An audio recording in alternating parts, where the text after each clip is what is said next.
պաշտպանությունից օգտվում էր ազգաժողովի նախագահ, այսինքն ոչ թե ղեկավար, արդեն իմ մակարդակն եկել օգտվում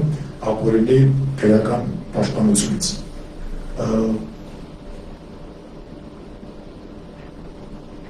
Մինչև լիկան միանան, ես էլ կհասնեմ, ես ծանձրացեմ քիչ իրավաբանական հարցերով այստեղ։ Մի բան, որը մենք անցած տարիներ նույն նման իրավիճակում վերեցինք օրինակ, այստեղ շատ կարելի է խոսալ առասար լրագրողին միջամտորում մնացած հարցերին, պոդքասթեր, թե բլոգեր տեղական չի, մեծ մեկ կարևոր բան, ինչը որ համարվում է խուլիգանություն օրենքով։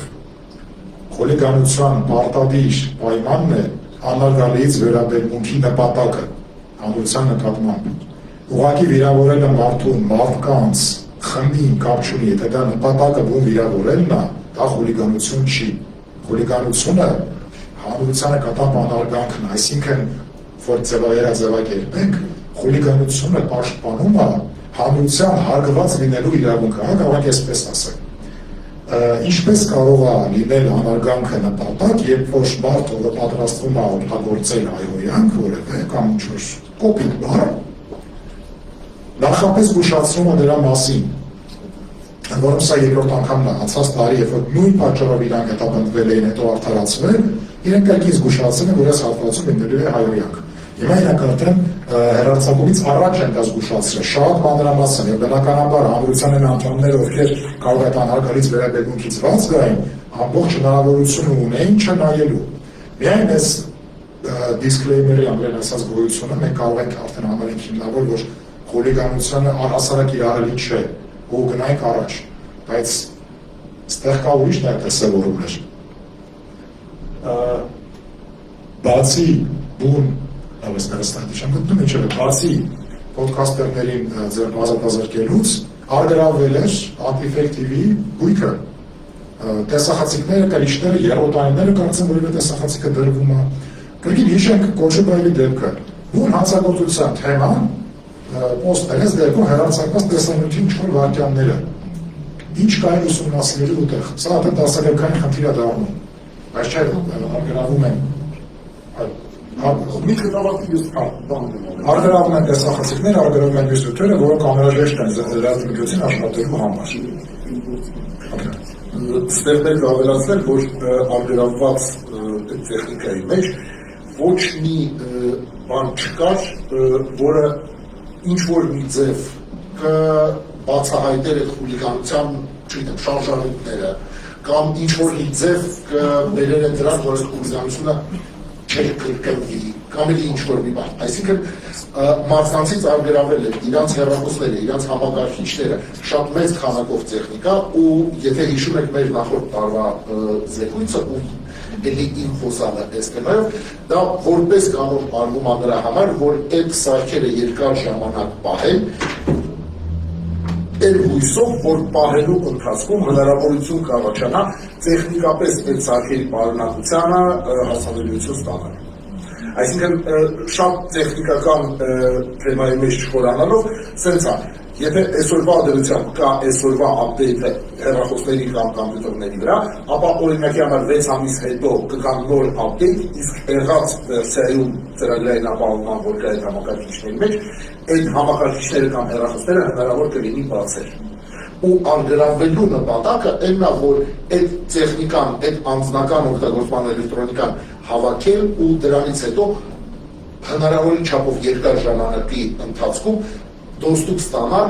տեղի պարունակող ինֆորմացիային, որ հավելյալ տարբեր գործեր կան։ Հա, հիշում եք այդ դեպքը, որ մեկ էլ պարզվեց, որ 7 տարի առաջ Արշակ Սրբազանը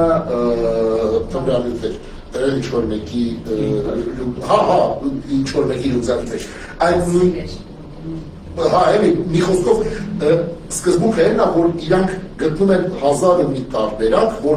նոր ինչ-որ մի գործ ավելացնեն մարդկանց վրա։ Այո, այսինքն պրոբլեմը ցույց է տալիս այն իրական նպատակները, որ կարող են այս ժամանակ լինել։ Այսինքն փաստացի մի կրակոցով 3 նպատակ կարելի է ստեղծել։ Անդիմախոս ազատազրկվում է, անդիմադիր բանվորի աշխատանքը խափանվում է կամ փորձանում խափանել եւ ստանում են այդ գնդակից բացի մեծ հատ ուրկան անել։ Այո, թե ինչքան ուրիշ տարբեր ձուկ կարող է չհայտնվի։ անձնական տվյալների մասին ինձ թվում է իմ արդյունքի խոսաստեղ դրանք հիմա եւ դեռ այդ էվոլյուցիայի ինչ ենք ասում։ Այո, այո։ Ես հիմա խնդրեմ այդ անախոսներին Կարինե Վիկայի նաև խոսել Հայաստանում այս անտիֆեյքից ասենք այս մյուս թեմային, այս տարի շատ ակտուալ է դարձել դա, զանգվածային միջոցների նկատմամբ հետապնդումների ենթակառուցվածքը եւ դրսեւորումները եւ ինչ է կանգնալու, ինչ է կարծում, որպես որտեղ փորձագետ, ուր ասա գնալու կամ ինչ է պետք անել դրա ընթացքը կանգնեցնելու համար։ Իրականում, երբ դուք ասում եք, որ անտիֆեյքից անցնենք ԶԼՄ-ների, սա նույն տիրույթն է։ Ասեմ ինչու։ Իհարկե, շատ խելամիտ ձևով է արվում, կարվում այս ամբողջ համակարգը։ Սկզբից կարծես թե ընդհանրապես բլոգերներ են եւ լայն հասարակությանը չի ընկալվում որպես ԶԼՄ, բայց իրականում սա ԶԼՄ-ների աշխատանքի խոչընդոտման առաջին ընդհանրապես աստիճանն է, որից հետո անմիջապես մենք փորձագետներով խոսում ենք դրա մասին, որ անշուշտ սրանից հետո անմիջապես հետևելու է արդեն պաշտոնական լիցենզավորված ԶԼՄ-ների հետապնդումները եւ քիչ անց, շատ կարճ ժամանակ անց դա տեղի ունեցավ։ Այսինքն իրադարձությունները այնքան են արագացել, որ կանխատեսման պատուհանը շատ կարճ էր արդեն։ Այսինքն մի քանի օր հետո կամ մի շաբաթ հետո մենք արդեն տեսնում ենք մեր կանխատեսումների իրականացումը։ Ինչի մասին եմ ասում։ Կարճ ժամանակ անց մենք անմիջապես տեսանք ժուրնալիստների միության նախագահ Սաթիկ Սեյրանյանի նկատմամբ հետապնդումների սաղմերի առաջադրումը։ Մենք արդեն հասկանում ենք դեպի ուր է սա գնում, որովհետև եթե այսօր հետապնդումների ենթարկում ժուրնալիստների միության նախագահը, վաղը մյուս օրը արդեն բոլոր ԶԼՄ-ներն են հարվածի տակ լինելու, չնայած սա առաջին անգամը չէ,